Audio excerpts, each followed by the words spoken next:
Olhe bem para essa foto. Ela foi tirada pelo fotógrafo oficial do Flamengo, Gilvan de Souza, momentos depois de Flamengo 2, Cuiabá 1. Último jogo do time rubro-negro do Maracanã na temporada 2023. Note o rosto de cada um desses jogadores. Sorrisos, alegria, felicidade, emoção. Sentimentos muito nobres, muito positivos, mas combinam com a temporada protagonizada por esses jogadores? Essa é a pergunta. É necessário colocar no contexto para poder tentar entender do que se trata. E vamos falar sobre isso nesse vídeo que tem o patrocínio do Futebol Interativo. No Futebol Interativo você tem uma espécie de faculdade do futebol. Lá você pode fazer cursos que o encaminhem para uma carreira no futebol. Análise de desempenho, cursos ligados a atividades vinculadas ao jornalismo, como assessoria de imprensa, por exemplo, e outros, como, por exemplo, gestão também no futebol. Então, você tem várias opções. E entrando em contato com o Futebol Interativo pelo QR Code que está na tela ou pelo link na descrição desse vídeo, você vai conseguir mais informações a respeito dos cursos oferecidos pelo Futebol Interativo. Eu, inclusive, participei nesse ano de 2023, dando a aula inaugural de um curso, e foi muito bacana a experiência. Se você pensa em trabalhar com futebol, entre em contato com o Futebol Interativo, que certamente você vai encontrar alguma alternativa interessante para se aventurar por esse caminho, como fizeram esses jogadores, como atletas profissionais, como eu fiz, seguindo o jornalismo, e tantas outras pessoas seguem o futebol e trabalham com futebol. Gente, primeiro eu quero deixar bem claro o seguinte: eu fiz alguns comentários nessa segunda-feira, até indignado com tudo que aconteceu domingo no Maracanã, porque na minha cabeça isso não entra. Nada contra as homenagens aos jogadores que se despediram, Rodrigo Caio e Felipe Luiz. O que eu penso dos dois? Acho que o Rodrigo Caio é um zagueiro muito técnico, dos melhores do Brasil, se não o melhor. Seria um jogador para encerrar a carreira no Flamengo, se quisesse, não fosse os muitos problemas de lesão. Aliás, até trouxe a informação de que o contrato dele não seria renovado há meses, o mesmo Felipe Luiz. Esse, um excelente jogador, excelente lateral, mas em função da idade, com 38 anos, como ele mesmo admitiu já em entrevistas nesse final de semana, não consegue mais render como antes, né? O corpo tem uma hora que ele fala, não dá mais para jogar profissionalmente, e é o momento de parar. Então os dois deixaram o Flamengo, jogadores importantes, que estão marcados na história, participaram de conquistas relevantes, e que merecem homenagens. Acho justíssimo que se homenageie. Só que a homenagem, ela tem que se encaixar na realidade do time naquele momento. E a realidade do Flamengo nessa temporada 2023 é uma realidade de fracassos. Fracassos retumbantes. Vamos recapitular. O Flamengo começou o ano com uma expectativa enorme. Mundial de Clubes. Nem fez o jogo final contra o Real Madrid, campeão europeu. Perdeu para o Al Hilal. E nem tinha tanta gente boa ao Hilal como agora tem jogadores internacionais, né? Com essa bolha que surgiu do futebol saudita. Perdeu a Supercopa para o Palmeiras. Perdeu a Recopa para o Independente Del Valle. Perdeu a Taça Guanabara para o Fluminense. Abriu 2-0 sobre o mesmo Fluminense na primeira partida final do Campeonato Carioca e tomou de 4-1 o jogo de volta. Chegou a estar perdendo por 4-0. O gol do Flamengo naquele 4-1 foi do finalzinho. Ou seja, 2-0 virou para 4-2 e terminou em 4-3. Um vexame, né? Na Copa do Brasil, perdeu para o Maringá. Depois conseguiu se recuperar, chegou até a decisão e fez uma final muito fraca contra um São Paulo, organizado, aguerrido, mas tecnicamente bem inferior ao Flamengo. O Flamengo perdeu em casa para o São Paulo. Em casa. E ali o título se decidiu. Mais um fracasso. Na Libertadores foi eliminado pelo Olímpia. Um time tradicional, um time grande da América do Sul, mas com vários problemas financeiros, um elenco muito inferior tecnicamente, 3 gols de cabeça. E uma vitória que valeu a classificação do time paraguaio. O Flamengo ficou pelo caminho depois de perder para o Olímpia. Antes dessa derrota, já havia protagonizado um papelão contra o Alcas, uma equipe muito fraca lá do Equador, perdeu logo na estreia, e empatando com o modestíssimo Ñublense do Chile. Ou seja, uma campanha pífia na Copa Libertadores da América. Então seguimos, e a temporada levou o Flamengo ao Campeonato Brasileiro. Em momento algum o Flamengo se aproximou da briga pelo título. O Flamengo perdeu de goleada para o Red Bull Bragantino 4-0 e tomou 3 vezes de 3-0, dos 2 Atlético Paranaense e Mineiro, e essa semana agora, e do Cuiabá. O Flamengo empatou em casa com o América Mineiro. O Flamengo não conseguiu ganhar do Goiás, lá em Goiânia, os 2 times rebaixados. O Flamengo empatou com o Cruzeiro, que voltava da Série B, deixou 2 pontos. O Flamengo empatou em casa com São Paulo e com o Inter, ambos com times de reservas, pensando um na Copa do Brasil, o outro na Libertadores. Vejam quantos fiascos o Flamengo acumulou nessa temporada. E quando o Botafogo praticamente ofereceu a oportunidade de título, o Flamengo não conseguiu. Não conseguiu pontuar a ponto de brigar pelo título, e o Palmeiras acabou sendo mais competente, mais concentrado, mais focado, como se diz hoje em dia, né? Gostam muito dessa palavra, as pessoas, chegar a um título que será dele na quarta-feira. Então o ano foi de fiascos. Como é que os jogadores têm um comportamento de festa depois do último jogo no Maracanã, depois de tudo que aconteceu, sem contar agressão a jogador, esse tipo de coisa, briga de jogador saindo na mão em treinamento, teve isso também. Olha o tamanho dos problemas, né, da vergonha que foi o Flamengo em 2023. E os jogadores estão rindo simultaneamente, ou seja, no mesmo momento, os jogadores do Palmeiras celebravam a vitória sobre o Fluminense, que colocou o Palmeiras com os 9 dedos das 2 mãos, assim, faltando só umzinho para grudar na taça de campeão. E o Flamengo não consegue chegar à última rodada sequer com chances de ganhar, porque matematicamente ela até existe a possibilidade, mas a gente sabe que é impossível pela diferença de saldo de gols. E por que a diferença de saldo de gols? Porque o Flamengo foi goleado 3 vezes por 3-0, uma por 4-0. O Palmeiras, por sua vez, pegou o São Paulo, uma jornada feliz, e deu 5-0. 5-0. Então essa temporada foi ridícula.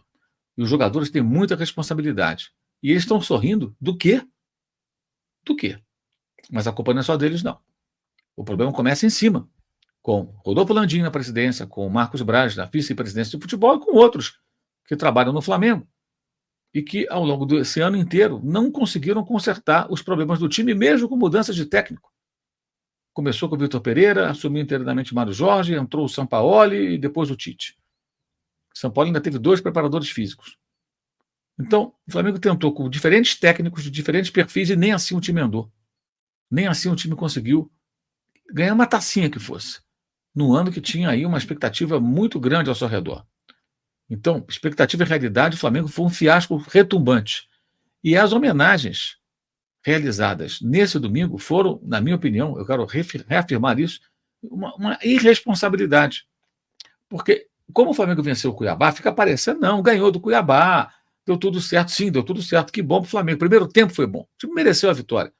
Mas quando você coloca um clima de festa, gente, num jogo importante, é um risco muito grande. O Flamengo tem na sua história recente um dos seus maiores fracassos, um dos seus maiores vexames, justamente assim.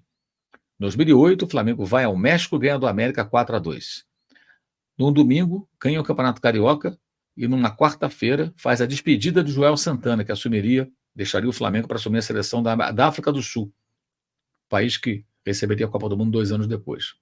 Festa no Maracanã para o Joel, os jogadores do América do México entenderam muito bem aquilo, perceberam ali, os caras estão festejando, vamos buscar o resultado que a gente precisa.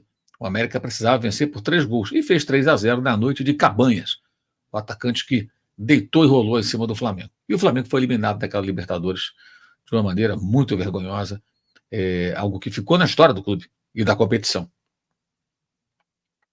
E por que aquela derrota aconteceu? Começa com a desmobilização e as atenções voltadas para uma festividade fora de hora, que homenageassem o Joel em outro lugar, em outra hora, não naquele momento. E o Flamengo repetiu isso nesse domingo. Mas foi conveniente, especialmente para a diretoria, porque criou-se ali uma cortina de fumaça e as pessoas parecem que tinham esquecido o vexame da quarta-feira, quando perderam por 3-0 para o Atlético Mineiro, num jogo fundamental para ainda manter vivas as esperanças de título e tudo que de errado aconteceu na temporada.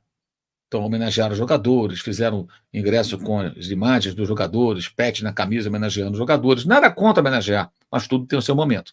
E o Flamengo não estava em condições de fazer homenagem nenhuma naquele momento. Ele tinha que pensar no jogo.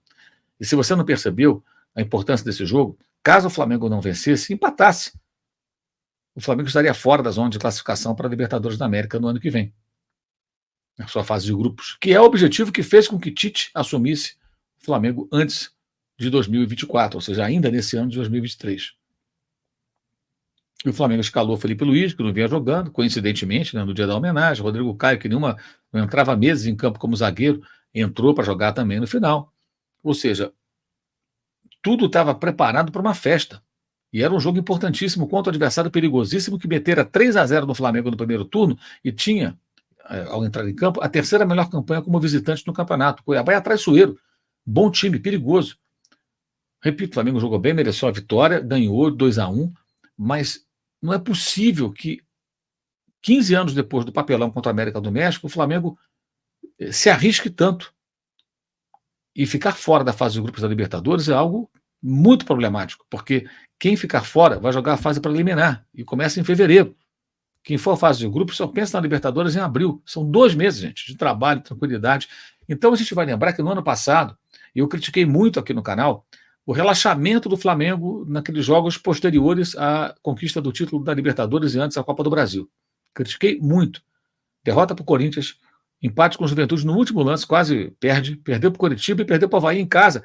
E aí sim, um jogo de despedida que valia, porque aquele jogo era amistoso, o Flamengo já estava na Libertadores, já tinha conquistado 2 taças importantes e o Palmeiras já era campeão brasileiro. O Avaí rebaixado ganhou do Flamengo de 1-0 no Maracanã. Ninguém ligou muito, porque era a despedida dos Diegos Ribas e Alves. Mas ali cabia uma homenagem, porque o jogo não oferecia nenhum risco, não havia risco de nenhuma consequência. E ainda assim o Flamengo perdeu. E aquela derrota que eu critiquei tanto, como esses outros jogos, aquela acomodação do time na reta final da temporada 2022, foi o sinal do que viria em 2023. Presta atenção. Seja atento. Não venha para assistir esse vídeo com opinião já pronta na cabeça. Reflita. Depois daqueles jogos, o que aconteceu? 42 dias de férias. Os jogadores voltaram muito depois, fora de forma, começaram mal a temporada e tudo desandou. E as pessoas ficaram culpando os técnicos. O Vitor Pereira, é o Sampaoli. Claro, eles têm a sua responsabilidade no fracasso, mas os artífices desse fracasso não foram os técnicos. Começou no comando do futebol, passando pelo elenco, que concordou com aquilo. E até a velha comissão técnica, que não ficou para 2023, que aceitou um período de férias tão grande também teve a sua participação nisso aí. Então, o que o Flamengo fez em 2023 já foi sinalizado no ano passado. E essa artimanha de fazer uma festa para tentar fazer de conta que está tudo bem, os jogadores sorrindo, isso não combina com o perfil de um time vencedor. E com o elenco mais caro da América do Sul, eu não consigo entender do que esse pessoal está rindo. Esse vídeo tem o patrocínio do Futebol Interativo. Faça contato para você se informar sobre os cursos que oferece o Futebol Interativo. Você que quer trabalhar com futebol, certamente vai encontrar um caminho por lá. Live nessa quarta-feira após os jogos que vão definir aí as posições finais do Campeonato Brasileiro, com ênfase para São Paulo e Flamengo, os jogos às 9h30, dá para 20h15 para meia-noite, estaremos aqui ao vivo. Sempre destacando também aqui na descrição do vídeo os links para o canal de cortes, com o melhor de nossas lives, clube de membros do canal, participe, apoie o nosso trabalho no YouTube, o meu blog no All Esporte, todo dia um texto sobre futebol, o curso online de jornalismo esportivo, e também o Use 360 com os produtos do canal, canecas, camisetas, live soft shop e muito mais. Está aí a promoção agora de final de ano com o Natal. Use 360, confira. Link também na descrição, ou você pode acessar também o site. E sempre também convidando vocês a participarem dos canais no WhatsApp e no Telegram. Canais do Mauro César nessas 2 ferramentas, digamos assim, para você também receber informações no seu dia a dia. Tanto no WhatsApp quanto no Telegram. É isso, valeu e saudações.